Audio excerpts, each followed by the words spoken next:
కండలు పెంచడమే మగతనం అంటారు. తెగ పెంచేస్తుంటారు అవి ఇవి తాగి. ఇక్కడ ఒక ఇంజక్షన్, ఇక్కడ ఒక ఇంజక్షన్, ఇక్కడ ఒక ఇంజక్షన్. నేను చెప్తున్నాను, ఇలా ఇంజక్షన్ చేసుకున్న మా జిమ్లో ఉన్న గురువులు హార్ట్ అటాక్ వచ్చి చచ్చిపోయిన మళ్ళీ చెప్తున్నాను.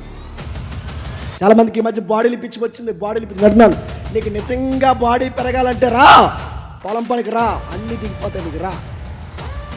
పోనీ జిమ్కి వెళ్ళి తెలిసిన సర్కిల్లో చెప్తున్నాను, ఈ జిమ్ములకి అలవాటు పడిన కండలు ఉండాలి మంచిదే, ఫిట్నెస్ ఉండాలి మంచిదే, మగాడన్నాడక ఆడి యొక్క బలం ఆడికి అలంకారం మంచిదే. కానీ ఈ ఫిట్నెస్ మీద ఫోకస్ పెట్టి చదువు లెగ్గొట్టిన సన్నాసేతలు ఉన్నారులే చెప్పండి.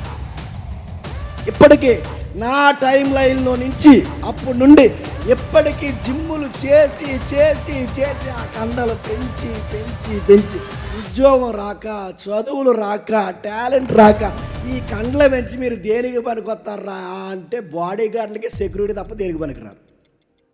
దానికేగా అడుగుతున్నాను, నీ కండలు దేనికి? రూపాయి ఉపయోగం లేని కండది. నీ ఎముకల బలం దేనికి? ఇంటికి పోసన ఇవ్వగలదా? గుప్పుడు మెతుకులు పెట్టగలదా?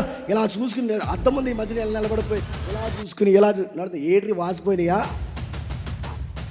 నువ్వు చూసుకో, మాకేదో చెబుతున్నావు. మళ్ళీ ఇలా చూసుకుని నడుతాం, ఇలా చూసుకుని ఇలా మురిసిపోయి వయసు అయిపోయింది జిమ్ముల్లో చాలా మందికి.